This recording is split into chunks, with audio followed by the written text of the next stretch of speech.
ہاتھ میں لیتے اور اپنی آنکھوں سے لگاتے اور کہتے میرے رب کا کلام ہے، میرے رب کا کلام ہے، یہ میرے رب کا کلام ہے. جھوم جاتے تھے قرآن پاک کو دیکھ کر. اور تمہیں قرآن پڑھنے کی فرصت نہیں، تمہیں میرے رب کا کلام پڑھنے کا وقت نہیں، تمہیں آیت کریمہ سیکھنے کا وقت نہیں، تمہیں قرآن سیکھنے کا وقت نہیں ہے.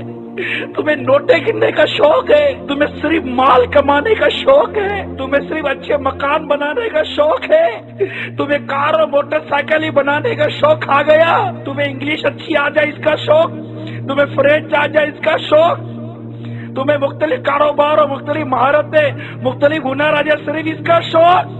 میرے رب کا کلام سیکھنے کا تمہیں ہوش نہیں، تم اس قرآن کو نہیں سیکھو گے جو میرے رب نے نازل کیا، میرے آقا کے قلب اطہر پر نازل ہوا، جس پہ ہمارے لیے ہدایت ہے، ہمارے لیے رہنمائی ہے.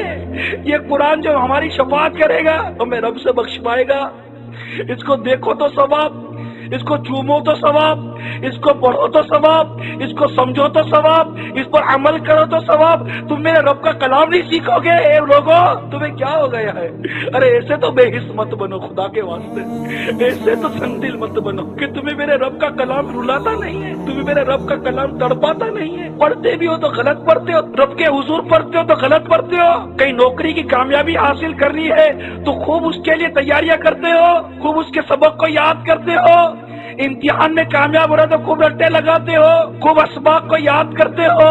قبر میں کامیاب ہونے کا تمہیں کوئی احساس نہیں، نزا کی سختیاں آسان ہو جائے اس کا کوئی احساس نہیں، ایمان سلامت لے کر کامیاب ہو جاؤ کوئی احساس نہیں، حشر کے امتحان میں کامیاب ہو جاؤ کوئی احساس نہیں. اللہ تبارک تعالیٰ اپنی رحمت سے مجھے جنت میں داخل کر دے، میں رب کی رحمت کو ابھارنے کے لیے قرآن سیکھ لوں، اس کا کوئی احساس نہیں. تمہیں اخبار پڑھنے کا وقت ہے، میرے رب کا کلام پڑھنے کا وقت نہیں. تمہیں دنیا کے فنون سیکھنے کا وقت ہے، اللہ کی راہ میں سفر کرنے کا وقت نہیں، علم دین سیکھنے کا وقت نہیں. تمہیں 10-10 12-12 گھنٹے دفتر میں بیٹھنا اچھا لگتا ہے، گاہک کا آنا نوٹے کمانا اچھا لگتا ہے، تمہیں نماز کے لیے وقت نہیں.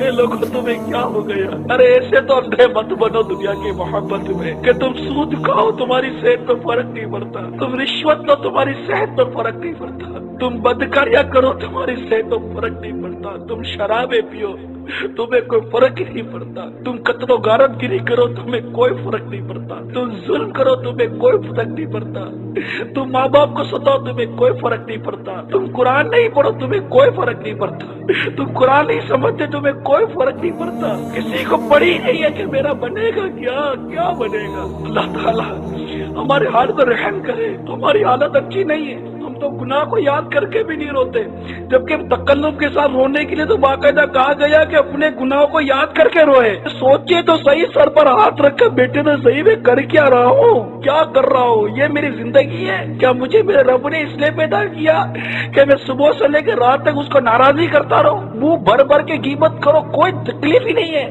کوئی گھبراہٹ ہی نہیں ہے. منہ بھر بھر کر چغلیاں کرو، منہ بھر بھر کر ننگی گالیاں دو، کوئی پریشانی کوئی گھبراہٹ نہیں ہوتی.